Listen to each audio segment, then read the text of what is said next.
Here are 10 things you probably never knew about GTA San Andreas. Here we go again. Shafontino is the voice of Franklin Clinton in Grand Theft Auto 5. I gotta spend my day with another middle-aged fool trying to recapture his youth. What this fool just say? I missed you, dawg. But it's a lesser-known fact that he has a smaller role in San Andreas. Well, let's make it happen then. Prove you ain't no baller or no buster, homie. For sure, I roll. In the game, Fontino voices the slightly overweight and unnamed Grove Street family's member, Fam 1. You got some work to put in, you down? I love my hood, CJ, I'm damn. You never seen no gangster? Family reunion, homie. Yeah, Look family. happy now. Those shoes is real proper, CJ. Sound familiar? Players looking for his name in the ending credits will come up short because he didn't use his full legal name. Rather, Fontino chose to be credited by his rapper name Solo. Funny enough, Fontino is also the cousin of CJ's voice actor, Young Melee. Talk about a coincidence.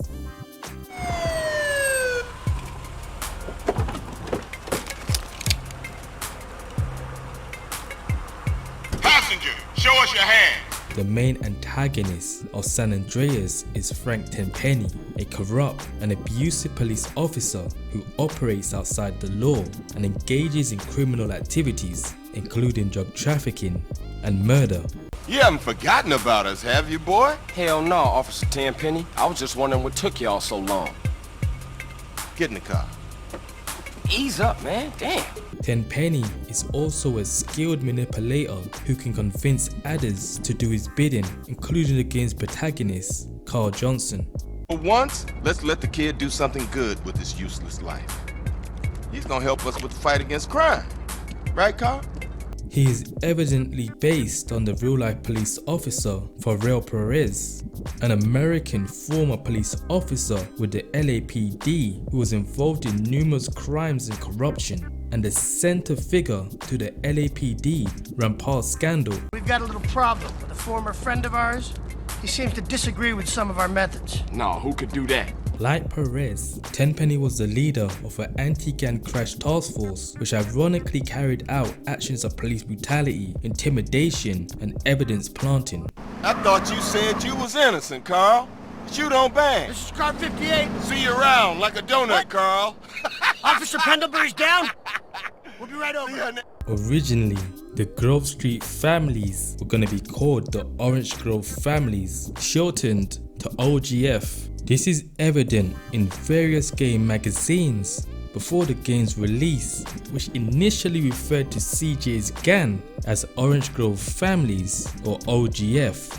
Original graffiti and dialogue still remains in the game. For example, the player can see OGF graffiti around Los Santos. Slow down, fool. You don't even know which store it is. Whatever, man. This it? Yeah, this it right here. CJ would shout out dialogue relating to the OGF and Orange Grove families when confronting enemy gang members. Oh, you from the Break me off a backside. beer, man. Grove Street family suck ass. What you think, motherfucker? Orange Grove. Look at those Grove Street Where your fools. set at, homie? OGS in the house, bitch. You ain't got no scraps. CJ can also get a tattoo on his upper back that represents the Orange Grove families. You're wearing art now, man.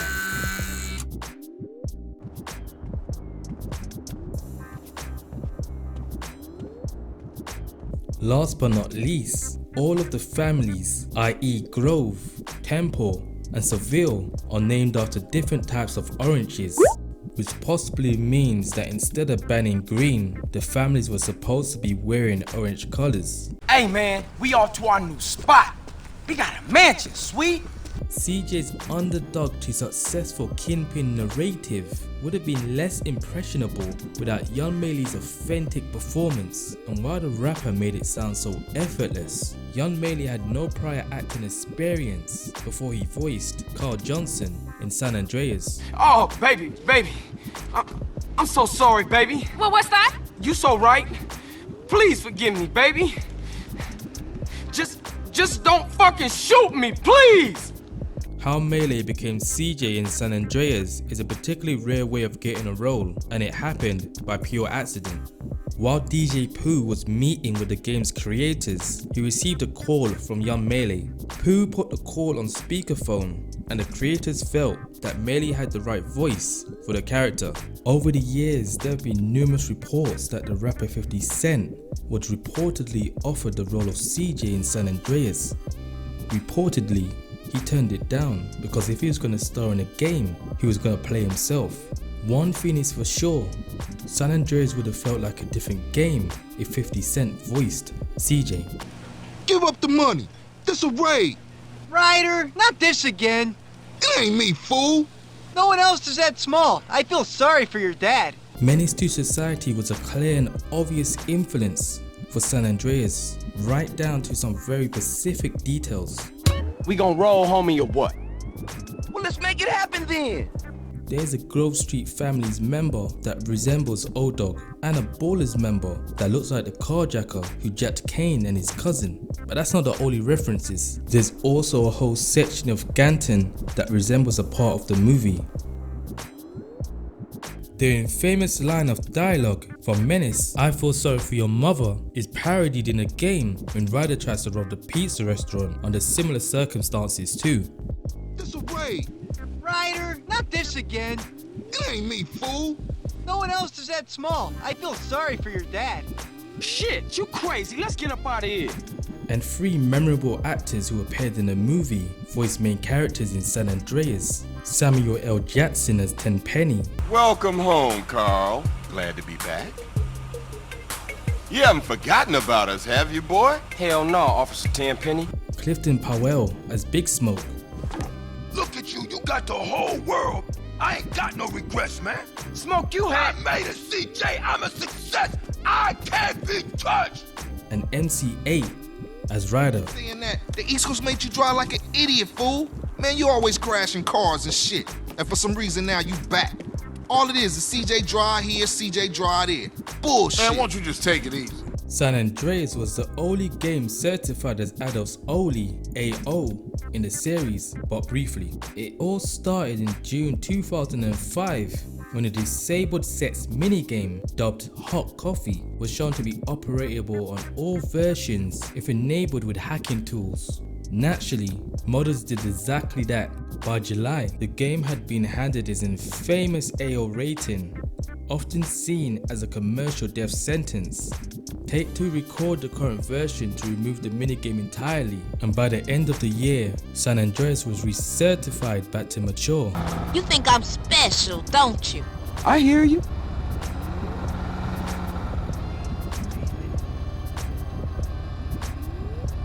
In San Fierro, players will find many demolished buildings, a crumbling freeway, and many other broken structures that point towards the city recovering from a massive earthquake. It is also directly mentioned on a radio news broadcast and in the game's manual. There are still no reported casualties, which is truly unfortunate as it makes for incredibly boring news. The federal government is still refusing aid to help rebuild bridges, and everyone is blaming each other. The governor is threatening to bomb Australia despite scientific proof it wasn't their fault. Richard Burns, WCTR. Rockstar Games had a habit of mocking other GTA clones, and San Andreas is no different. A bodyguard in the mission, Mad Dog's Rhymes, can be found playing a video game and makes a couple of comments. This sucks. I mean, how can Refract just mess up so bad? Tanner, you suck ass. That's probably a reference to Driver's real-world reception. It was one of the worst reviewed entries in the Driver line. True Crime was another open world game that drew comparisons to GTA. They fired their first shot through insulting advertisements, featuring a jockstrap with a logo that looked suspiciously like the Rockstar one. When GTA San Andreas released in 2004, Rockstar fired back at True Crime with billboards for True Crime Street Cleaners found throughout Los Santos, and the tagline on these billboards, "Get rid of old rubbish fast." By the 2004 release of San Andreas, Rockstar was the undisputed king of sandbox games. Games like Driver and True Crime failed to replicate the massive success of the GTA series. Unsurprisingly, Rockstar would make a reference to this through an Easter egg in San Andreas. Players can visit a graveyard in San Fierro. Among the 72 graves, there are 3 plaques dedicated to the fallen. However, on closer inspection, players can read the following: RIP Opposition 1997 to 2004. Rockstar made it clear they took care of their competition, since none reached the success of GTA. I get it wrong, you know? I'm imperfect, you know, like, hey, not a kind man, not a wise man, you know, not a smart man, but dear Lord, I tried. No, you fucked up when you trusted me, player. Come on, baby. GTA San Andreas was an insanely successful title for the series. According to the Guinness World Records 2009 Gamers Edition, it sold over 17.33 million copies, while the second best-selling GTA title was GTA Vice City, which sold 9.801 million copies.